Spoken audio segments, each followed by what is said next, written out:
Говорейки за мотивацията, вътрешна и външна, имаме пак Михайло. Добро утро. Добро утро. Колко е часа?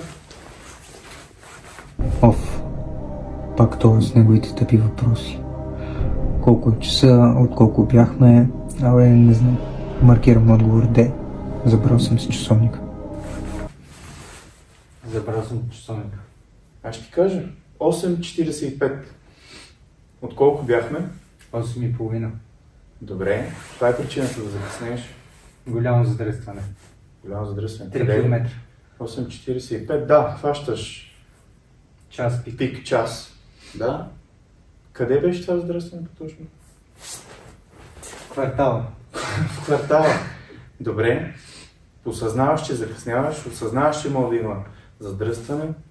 Как мога да го предотвратим това? Искаш ли да го предотвратиш за бъдеще? Да, беше неволна грешка. Неволно. Добре. Бих тръгнал по-рано и би го предотвратил. Супер. Добре. Ако тръгнеш по-рано, следователно можеш да избегнеш задръстването, можеш да стигнеш на време. Абсолютно. Добре. Приема се този път. Благодаря. Може да се седнеш на място. Можеш 400 лицеви опори и сядаш. Да, почвам сам да се. А именно осъзнаването на един проблем или действие, навик е една от темите, на които искаме да говорим. Днес ще поговорим малко за мотивацията, вътрешни и външни фактори на мотивацията и също така 5-те степени или 5-те етапа на поведенческа промяна. Какво кара хората да се променят? Защо е необходима промяната? Останете до края.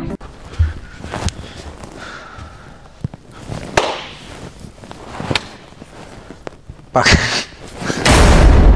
Няма тайна, че мотивацията е ключов компонент за постигането на цели. В един перфектен случай тя трябва да извира от нас. Един самомотивиран човек следва тренировъчния си режим от А до Я, не пропуска тренировка и винаги идва с желание и дава всичко от себе си на тренировка. Това обаче в повечето случаи е изключение. Една краткосрочна стратегия би била всеки път, когато постигаме нещо, да получаваме някакво възнаграждение, но това не води до постоянен прогрес, а по-скоро служи просто за награда. Основните принципи на мотивацията са два ключови компонента. Посока на усилието и интензивност на усилието.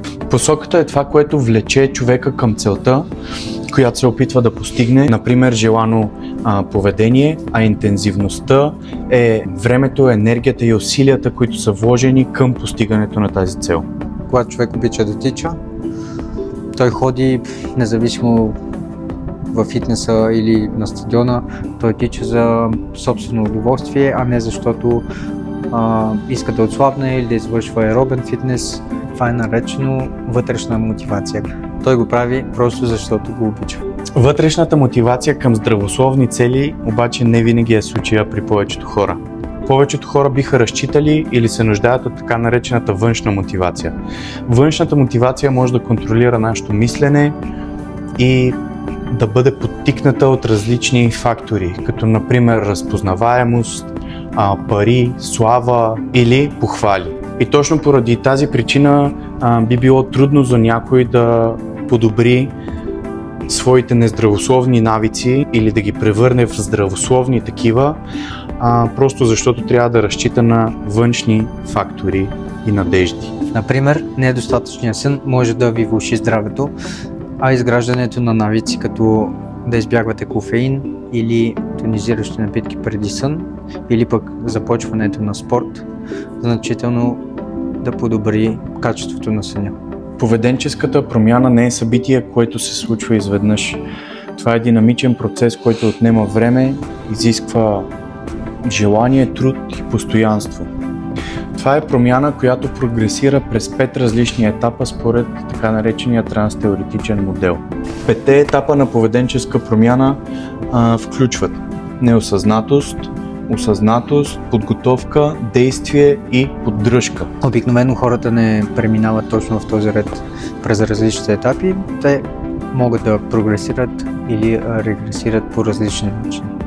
Като в допълнение човек може да прекарва седмици, дори месеци в различните етапи. Съответно има различни въпросници, които човек може сам да попълни и да разбере в кой от тези 5 етапа се намира в момента?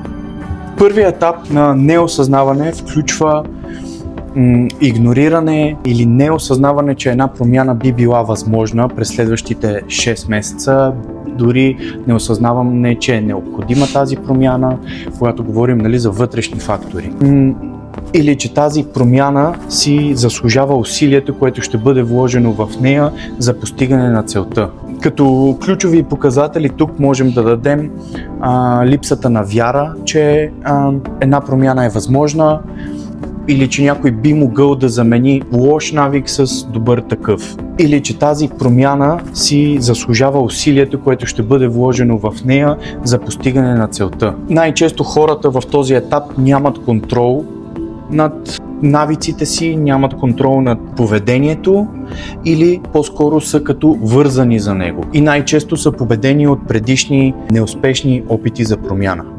Етап 2 имаме осъзнатост и също така желание за промяна. Но най-често хората в този етап са колебливи да започнат. Хората, които се намират в този етап на осъзнатост, осъзнават, че промяната би била позитивна, би им донесла ползи, промяната в поведението или в навика, но преценяват също така, че усилията, саможертвите и времето, което трябва да дадат към тази промяна, натежават над ползите, които биха получили от него.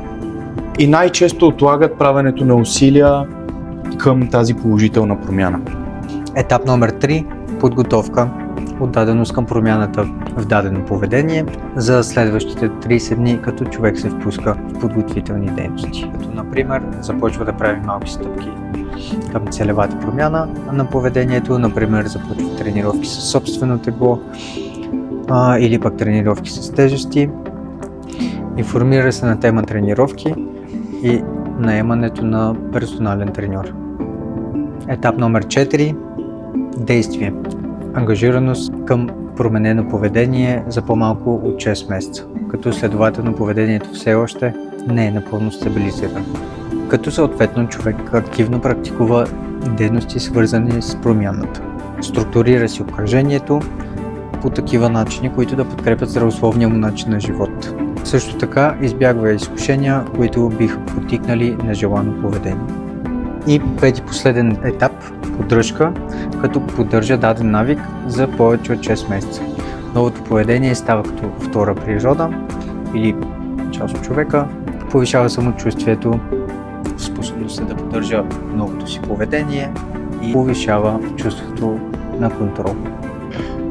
Това бяха различни начини, възможности, по които всеки един може да потикне сам себе си към промяна в положителна насока. Или ще бъде свързана с спорт, хоби, работа. Човек трябва да осъзнае в какъв етап се намира. Трябва също да осъзнае и да намери желание към някаква промяна. Мотивацията е нещо, което ни помага да гоним целите си, както казахме. Вътрешна и външна мотивация. Вътрешната мотивация винаги ще бъде по-силна, винаги ще може да издържи за по-дълъг период от време, така да се каже. Трябва да намерим нещото в нас, което ни харесва и което ни подтиква да действаме, да спортуваме, да се развиваме, но както сме казвали, не трябва да спираме. Това, което разгледахме, бяха 5 етапа на поведенческа промяна. Всеки един може да ги използва, да анализира себе си. Както казахме, има различни въпросници в интернет. Всеки може да ги използва. Не са свързани само единствено с фитнес, но човек може да разбере чрез този теоретичен модел къде се намира. Сега останете с нас, за да ни видите тренировката за крака.